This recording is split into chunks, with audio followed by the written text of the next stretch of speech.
मोदी जी को जय श्री राम। मोदी जी को जय श्री राम। मोदी जी को जय श्री राम। फिर एक बार, अब की बार,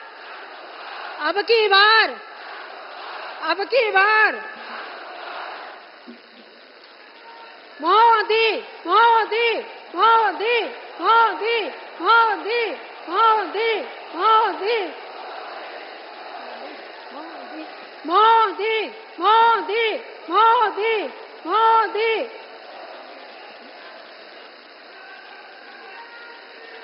विश्व के सबसे लोकप्रिय नेता, भारत के गौरव को बढ़ाने वाले माननीय प्रधानमंत्री श्री नरेंद्र मोदी जी का स्वागत करती हूँ।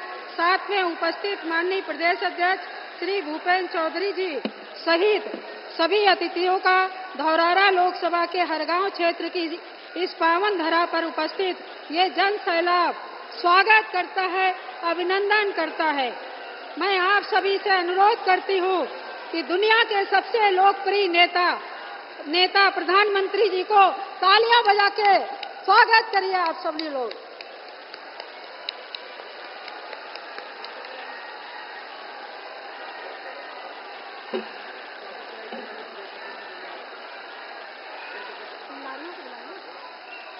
अब मैं भारत के गांव में बैठी मां बहनों को पक्की छत देने वाले, गैस कनेक्शन देकर धुएं से मुक्ति देने वाले, महिलाओं का सम्मान बचाने को इज्जत घर देने वाले युग पुरुष हमारे देश के प्रधानमंत्री जी का स्वागत।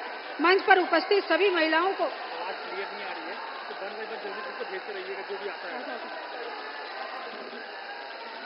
अपनी मातृशक्ति, नारी शक्ति के द्वारा माननीय प्रधानमंत्री जी का जोरदार स्वागत। माननीय प्रधानमंत्री जी के द्वारा भगवान राम का प्रतिबिंब, भगवान राम की प्रतिमा के द्वारा माननीय नारी शक्ति द्वारा, मातृशक्ति द्वारा स्वागत हुआ, अभिनंदन हुआ। हम सब जोरदार तालियों के साथ एक बार माननीय मोदी जी का हर गांव की बाबा गौरी शंकर की धरती पर अभिनंदन करते हैं, वंदन करते हैं और स्वागत करते हैं।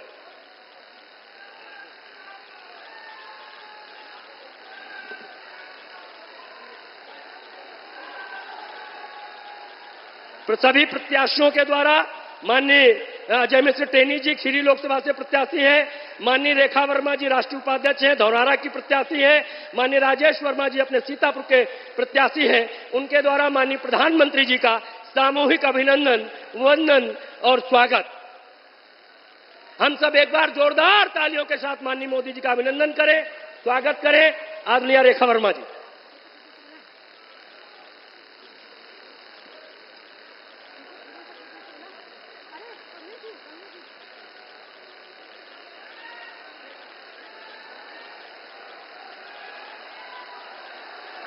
अब मैं माननीय प्रदेश अध्यक्ष श्री भूपेन्द्र चौधरी जी को सादर आमंत्रित करती हूं कि वो विशाल जनसभा को संबोधित करें।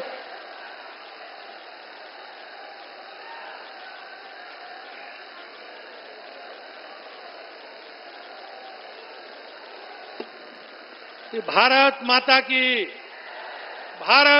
की जय श्री राम, जय श्री राम। माननीय श्री नरेंद्र मोदी माता गोमती के तट पर इस पवित्र तीर्थ सीतापुर की पावन भूमि पर मैं देश के यशस्वी प्रधानमंत्री आदरणीय नरेंद्र मोदी जी का स्वागत और अभिनंदन करता हूं। हमारे पुराणों में कहा गया है कि इस क्षेत्र के सारे धामों की यात्रा करने के बाद में यहां आना अनिवार्य है। इस ऐतिहासिक पवित्र तीर्थ स्थल पर आपका आगमन हम सब लोगों को आनंद देने वाला है। माननीय प्रधानमंत्री जी, मैं आपको बताना चाहता हूं कि यह शहर भगवान राम की धर्मपत्नी माता सीता के नाम से जाना जाता है और ऐसी प्रथा है कि तीर्थ यात्रा के दौरान भगवान श्री राम अनेकों बार यहां रुके थे। माननीय प्रधानमंत्री जी, ये क्षेत्र किसान क्षेत्र के रूप में जाना जाता है। यहां गुड़, गन्ना और अनाज की सबसे बड़ी मंडी है और भारत में अन्न उत्पादन करने वाले किसान बड़ी संख्या में यहां देश की अर्थव्यवस्था में अपना योगदान करते हैं।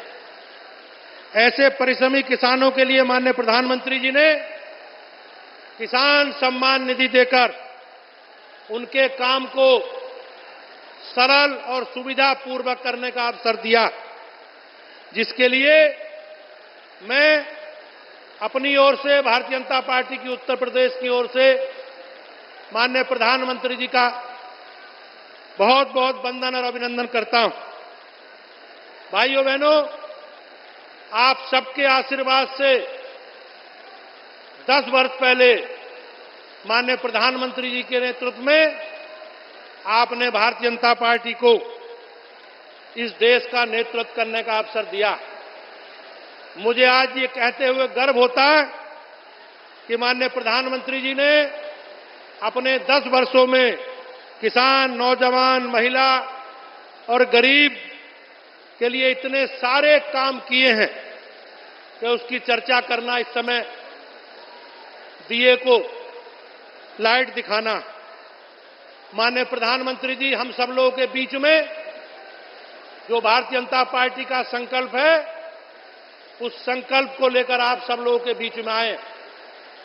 विपक्षी दलों के लोग जिस प्रकार से समाज में टकराव, तनाव, क्षेत्र और भाषा के आधार पर समाज में विवाद पैदा करके अपनी राजनीति को आगे बढ़ाना चाहते हैं, लेकिन हमारे लिए बहुत सजगता का रहने का समय है और हमारी पार्टी माननीय प्रधानमंत्री जी पिछले 10 वर्षों का लेखा जोखा लेकर आप सब लोगों के बीच में है।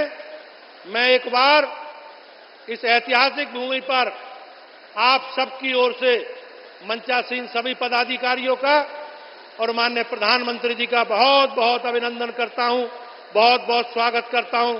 आप सबका बहुत बहुत धन्यवाद। धन्यवाद हमारे प्रदेश अध्यक्ष जी। अब मैं आमंत्रित करना चाहूंगी आत्मनिर्भर भारत, आधुनिक भारत के निर्माता, करोड़ों माता और बहनों के लाल, नारी शक्ति अधिनियम लाने वाले, नारी को मान सम्मान दिलाने वाले, जो राम को लाए हैं, वो धारा 370 हटाए हैं, ऐसे जनप्रिय हमारे माननीय प्रधानमंत्री मोदी जी को सादर आमंत्रित करती हूँ कि धौरहरा की जनता को मार्गदर्शन दें, ऊर्जा प्रदान करें।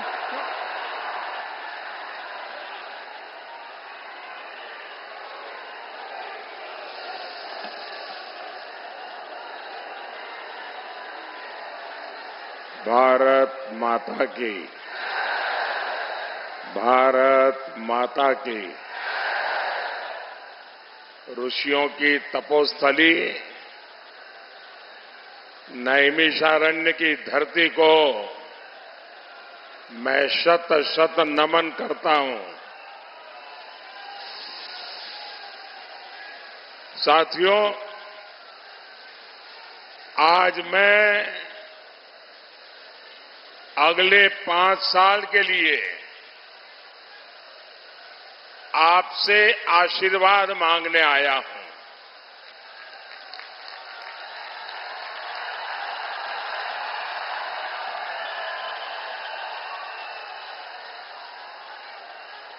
जनता जनार्दन तो ईश्वर का रूप होती है और ईश्वर भी तब आशीर्वाद देते हैं जब आप कोई संकल्प लेकर के प्रभु चरणों में जाते हैं। मैं जनता जनार्दन जो ईश्वर का रूप है और आपके चरणों में आया हूं, इस गारंटी के साथ आया हूं, मैं इस गारंटी के साथ आया हूं, अपने शरीर का कण कण और अपने समय का क्षण क्षण आपकी ही सेवा में लगाऊंगा।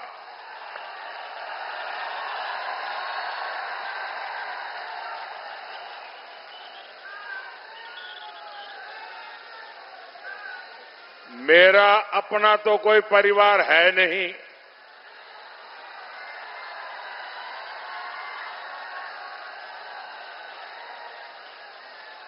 मेरा परिवार भी आप है, मेरे वारिस भी आप हैं। मेरा भारत, मेरा परिवार। और इसलिए जैसे परिवार का मुखिया अपने वारिस के लिए दिन रात काम करता है, वैसे ही आपके परिवार के सेवक के रूप में मैं भी, आप मेरे वारिस हैं, मैं आपको वारिस के रूप में कुछ देख करके जाना चाहता हूं।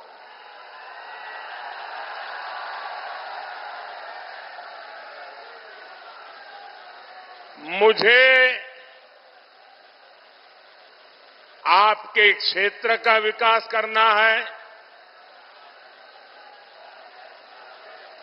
आपका विकास करना है, देश का विकास करना है, देश को विकसित बनाना है। साथियों, लखीमपुर खुरी, सीतापुर इलाके को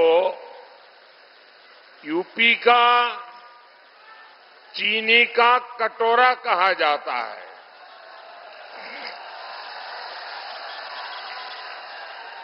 लेकिन सपा सरकार ने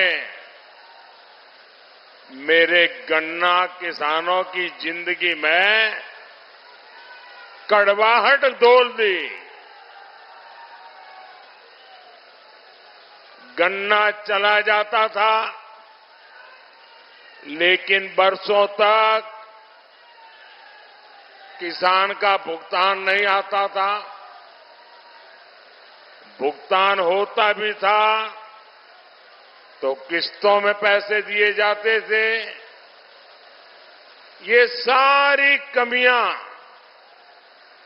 योगी जी की सरकार ने, भाजपा सरकार ने दूर कर दी है। हमने सपा बसपा के समय का करीब करीब सारा बकाया गन्ना किसानों को चुका दिया है। गन्ना किसानों को जितना पैसा सपा बसपा ने अपने 10 साल में दिया था, उससे ज्यादा पैसा योगी जी ने पिछले 7 साल में दे चुके हैं। आज गन्ने का मूल्य भी बढ़कर अब 370 रुपये प्रति क्विंटल हो गया है। यहां के किसानों को पीएम किसान सम्मान निधि के भी सैकड़ों करोड़ रुपए मिले हैं। ये इलाका केले की खेती का हब बने, इस पर भी हम तेजी से काम कर रहे हैं। साथियों, मोदी आप सभी किसानों के लिए कैसे काम कर रहा है, उसका एक उदाहरण है इथेनॉल। आजकल आप सुनते होंगे कि मोदी इथेनॉल का उत्पादन बढ़ाने में जुटा है। मोदी सिर्फ इथेनॉल का उत्पादन बढ़ा रहा है ऐसा नहीं, मोदी आपकी आय भी बढ़ा रहा है। गन्ने से केवल चीनी ही नहीं बनती, बल्कि गन्ने से इथेनॉल भी बनता है, और वो भी गन्ने की खोई से, जिसका कोई उपयोग नहीं होता। आज पूरे देश में इथेनॉल उत्पादन में हमारा यूपी नंबर 1 है।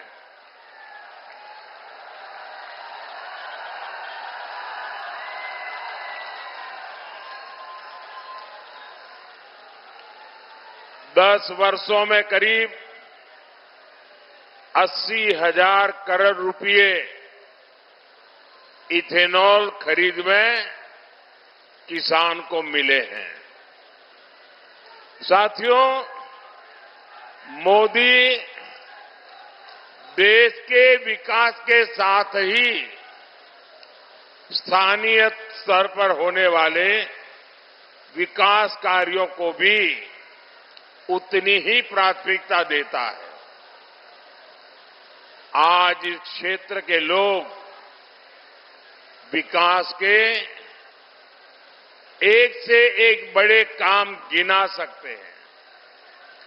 सीतापुर, लखनऊ, बरेली, दिल्ली हाईवे, पीलीभीत से बस्ती हाईवे, लखीमपुर धौरहरा निदासन से की सड़क, गोल्हा से शाहजहांपुर हाईवे, रेलवे कनेक्टिविटी के काम आज सीतापुर, लखीमपुर के लोग भी गर्व से कह सकते हैं कि हम किसी से कम नहीं है।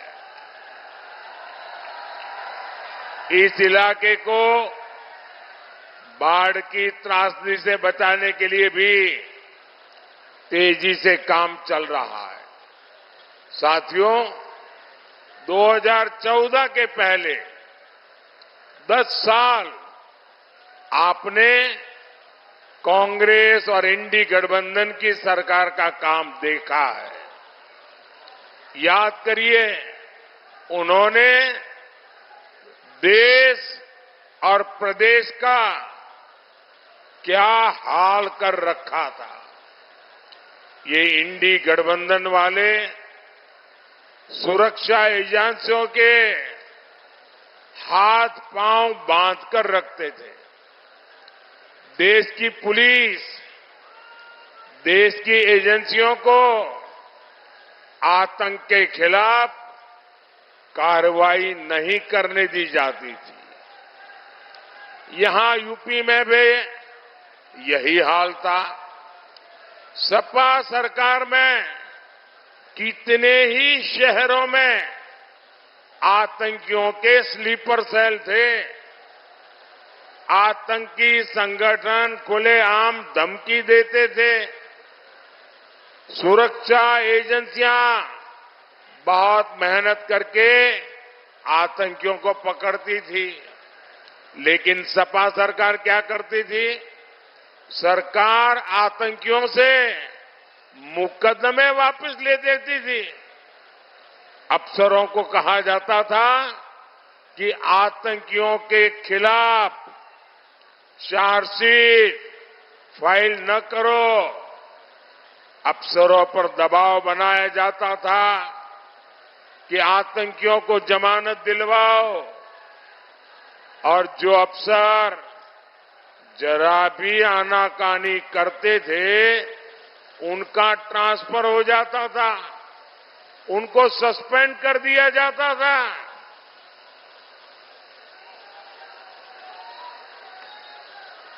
वाराणसी ब्लास्ट के आतंकवादियों को छोड़ने के मामले में तो कोर्ट ने जो सपा सरकार को कहा था वो इनकी हिस्ट्री सीट है। कोर्ट ने सपा सरकार से पूछा था, क्या अब आतंकवादियों को पद्म भूषण देने का प्लान है क्या? इतना कुछ होता था, आखिर किसके लिए? इसका एक ही जवाब है, तुष्टीकरण के लिए, वोट बैंक के लिए। साथियों, तुष्टीकरण की राजनीति अब सपा कांग्रेस के साझादों के लिए अस्तित्व की मजबूरी बन गई है। पिछले 60 साल में गरीब ने कांग्रेस का तरसाने तड़पाने वाला राजनीति का खेल बराबर पकड़ लिया है। उसे हर लाभ के लिए इनकी पार्टी नेताओं के सामने गिड़गिड़ाना होता था। पिछले 10 साल में गरीब के दरवाजे योजना पहुंच रही है। सपा कांग्रेस ने एससी, एसटी, ओबीसी को भी चुनाव दर चुनाव वोट बैंक की तरह इस्तेमाल किया। अब मोदी की गारंटी एससी, एसटी, ओबीसी को भी हर योजना का लाभ पहुंच रहा है। इसलिए गरीब हो या एससी, एसटी, ओबीसी, ये सारे वर्ग कांग्रेस और इंडी गठबंधन से छिटक चुके हैं और वे आज बीजेपी के साथ आ गए हैं। साथियों, बीजेपी सबका साथ, सबका विकास के मंत्र पर काम करती है। मुस्लिम भाई बहन देख रहे हैं, पीएम आवास मिला तो सभी जरूरतमंदों को मिला, नल से जल कनेक्शन मिला तो बिना भेदभाव सबको मिला, उज्ज्वला योजना की गैस मिली तो सबको समान रूप से मिली। हर योजना का लाभ उन्हें भी मिल रहा है, बिना किसी भेदभाव के मिल रहा है। अब मुस्लिम समाज को भी समझ आ रहा है, कांग्रेस और इंडी वालों ने उन्हें मोहरा बनाया हुआ है। आप थोड़ी देर शांत रहेंगे? ये 5-10 लोगों का उत्साह जरा ज्यादा है, थोड़ी देर शांत रहेंगे? बाकियों को कुछ सुनना है। आपका उत्साह मेरे सर आंखों पर, आपके प्यार को मेरे 100 सलाम।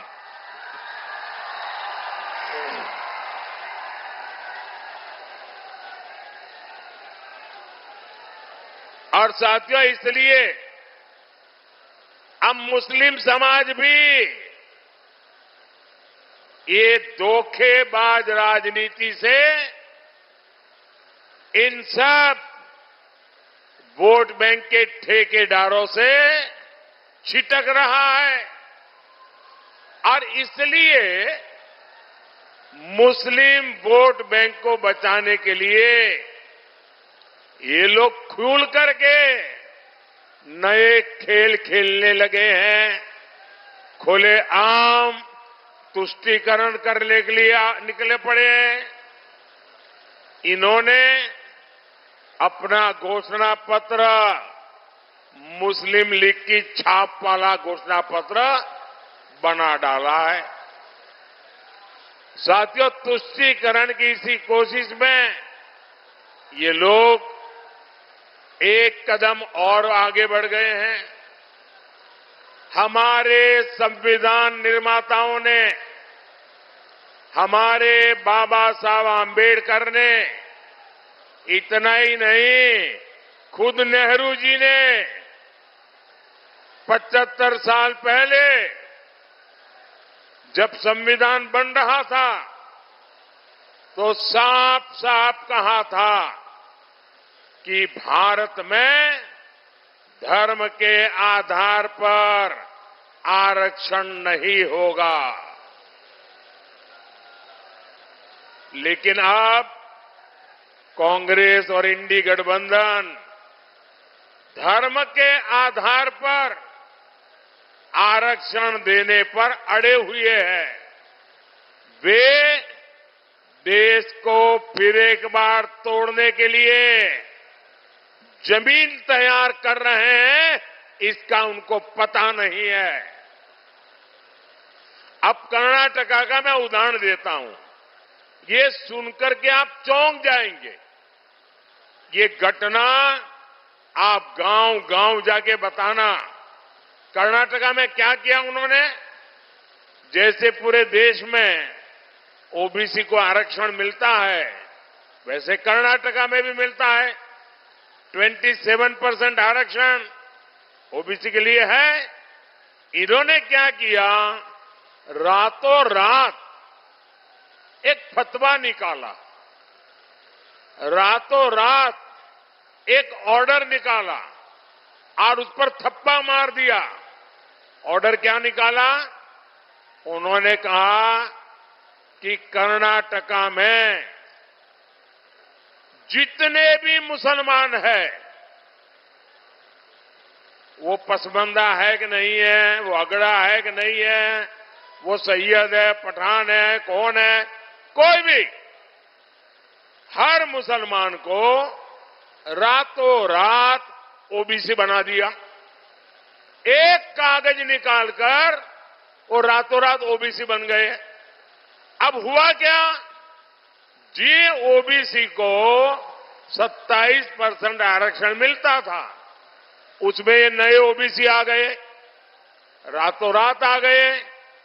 और उन्होंने जो पहले जिनको आरक्षण का लाभ मिलता था उसमें डाका डाला, लूट चलाई, पिछले दरवाजे से चोरी की।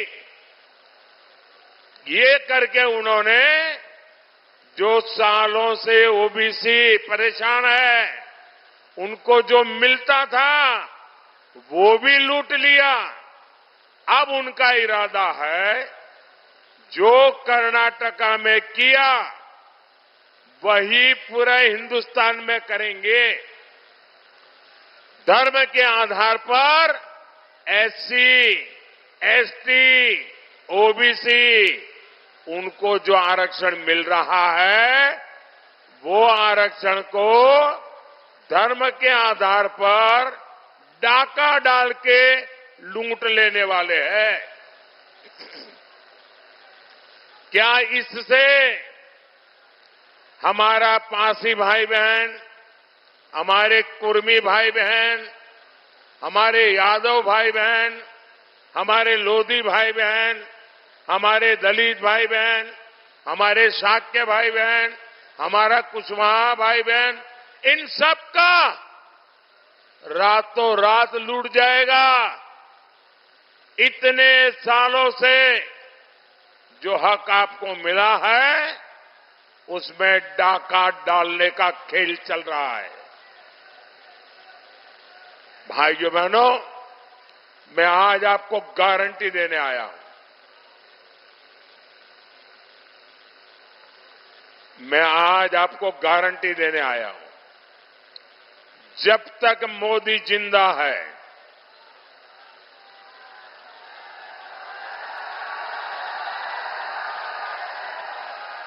जब तक मोदी जिंदा है, मैं संविधान पर इनको कोई भी खेल खेलने नहीं दूंगा। जब तक मोदी जिंदा है, मैं धर्म के आधार पर आरक्षण होने नहीं दूंगा। जब तक मोदी जिंदा है, एससी, एसटी, ओबीसी उनको जो आरक्षण मिला है, किसी को भी उसमें से रत्ती भर चोरी नहीं करने दूंगा। साथियों, कांग्रेस और इंडी वालों की नजर आपकी संपत्ति पर है। इनकी नजर आपके घर, आपके मकान, आपका खेत, आपके पास कोई नकद रकम है, कैश है तो वो, आपके घर में कोई गहने हैं, जेवर है, शादी में आपके परिवार की महिला अपने मायके से जो स्त्री धन लाई है, मंगलसूत्र है, ये सारे पर ये इंडी वालों की, सपा कांग्रेस की नजर है। और वो खुलेआम कहते हैं कि आपके पास जो है उसका एक्सरे निकालेंगे, एक्सरे। मैंने तो कांग्रेस वालों के दिमाग का एक्सरे निकाल दिया है। वे आपका एक्सरे निकालेंगे और आपके पास जो अतिरिक्त संपत्ति है उसको वो लूट लेंगे और कहते हैं कि ये संपत्ति लेकर के हम उसको बांटेंगे। किसको बांटेंगे? मनमोहन सिंह जी जब प्रधानमंत्री थे तब उन्होंने कहा था कि हमारे देश की संपत्ति पर पहला अधिकार मुसलमानों का है। ये डॉक्टर मनमोहन सिंह जी कह के गए हैं। मतलब ये जो आपसे ले लेंगे, जिनका पहला अधिकार है वो अपनी वोट बैंक को दे देंगे। मुझे बताइए, क्या आपके पूर्वजों ने जमा की आपकी संपत्ति क्या सरकार को छीनने देंगे क्या? जरा पूरी ताकत से बताओ, छीनने देंगे क्या? क्या माताओं बहनों का मंगलसूत्र छीनने देंगे क्या? क्या माताओं बहनों के जवेरात छीनने देंगे क्या? क्या आपके खेत के टुकड़े होने देंगे क्या? क्या आपकी संपत्ति लूटने देंगे क्या? भाइयों बहनों, मोदी दीवार बन के खड़ा है।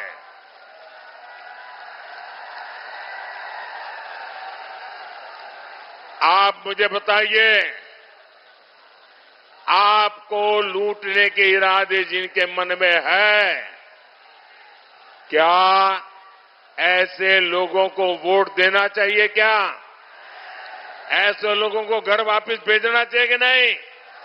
चुन चुन करके साफ करना चाहिए कि नहीं? हर पोलिंग बूथ में साफ करना चाहिए कि नहीं? ज्यादा से ज्यादा बीजेपी एनडीए को वोट दे करके इनका सफाया करना चाहिए कि नहीं करना चाहिए? साथियों, आज मैं सपा, कांग्रेस और इंडी गठबंधन से एक और बात जानना चाहता हूं। वे लोग दावा करते हैं कि सत्ता में आए तो धारा 370, आर्टिकल 370 को वापस लाएंगे, ये कश्मीर का चुनाव जीतने के लिए। ये कहते हैं कि धारा 370 हम वापस लाएंगे। ये लोगों ने बाबा साहब आंबेडकर का ऐसा अपमान किया है। बाबा साहब आंबेडकर संविधान पूरे हिंदुस्तान के लिए बनाया था, लेकिन ये कांग्रेस वालों ने संविधान पूरे हिंदुस्तान में लागू नहीं किया। जम्मू कश्मीर में भारत का संविधान लागू नहीं था, वहां दलितों को आरक्षण नहीं मिलता था, वहां आदिवासियों को आरक्षण नहीं मिलता था, वहां ओबीसी को आरक्षण नहीं मिलता था। ये 370 दीवार थी, ये मोदी ने आकर के ये 370 को कब्रिस्तान में गाड़ दिया है। अब ये कहते हैं हम 370 निकालेंगे, क्या 370 निकालने देंगे क्या? ये 370 निकालने देंगे क्या? भाइयों बहनों, वो गड्ढे में से दोबारा 370 निकाल नहीं सकते और न ही देश पर माथे पर मार सकते हैं। वो कह रहे हैं ये मोदी जो मुफ्त राशन दे रहा है, गरीबों का घर का चूल्हा जलता रहे, इसलिए मोदी की गारंटी है ये मुफ्त राशन योजना चालू रहेगी, ताकि गरीब का घर का चूल्हा जलता रहे, गरीब का बच्चा भूखा नहीं सोना चाहिए।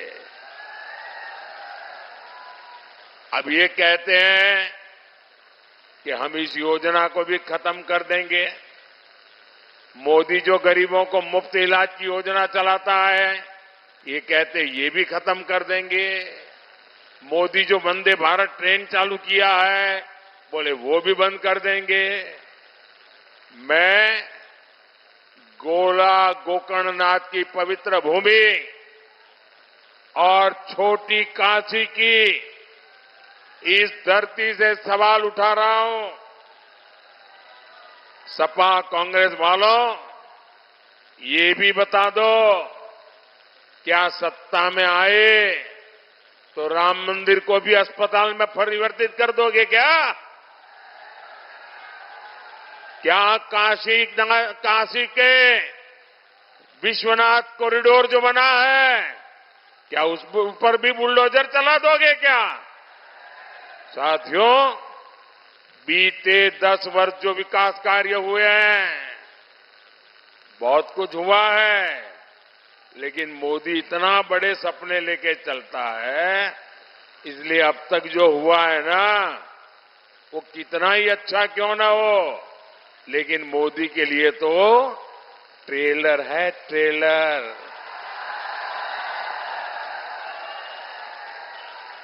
अभी तो मुझे बहुत करना है, 5 वर्ष में कई गुना ज्यादा काम करना है। हर एक को, इस देश का एक भी इंसान ऐसा नहीं होगा जो ये कहेगा कि यार मोदी की सरकार आई लेकिन मुझे कुछ नहीं मिला। एक भी ऐसा इंसान है इतना काम करने वाला हो। हर किसी को कुछ न कुछ मिलेगा जी।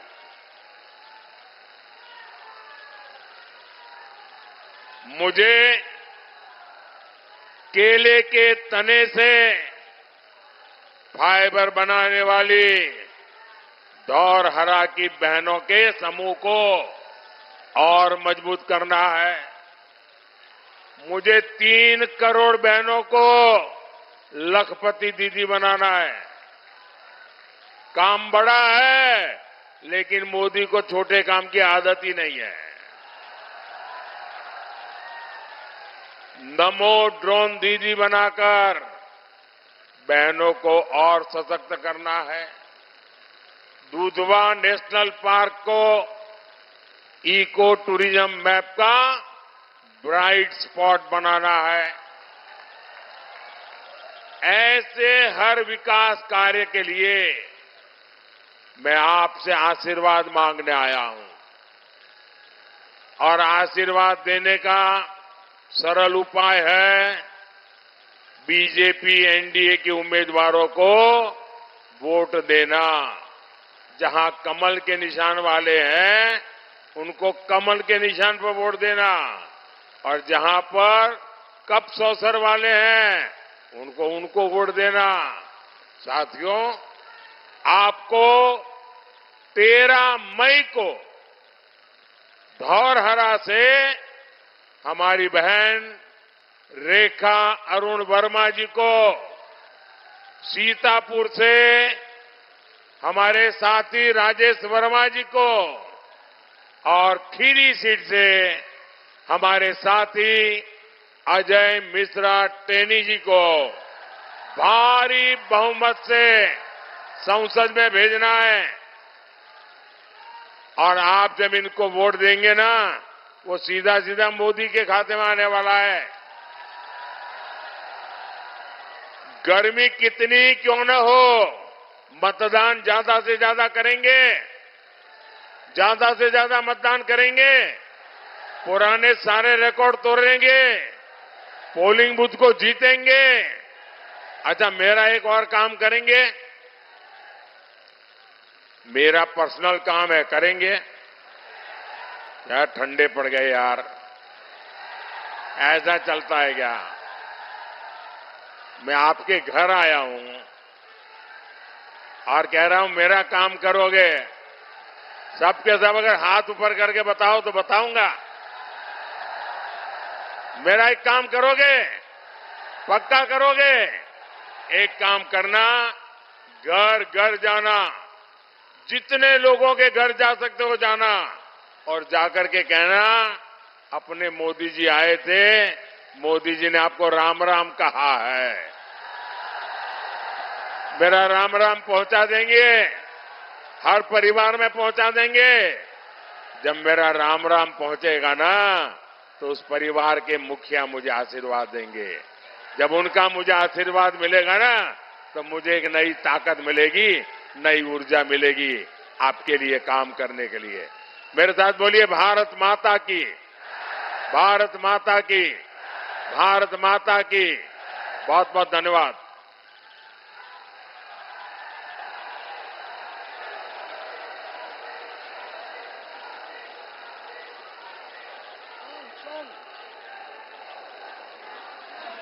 सॉन्ग चलाइए, सॉन्ग। सारा जमाना अरे मोदी का दीवाना, जमाना कहता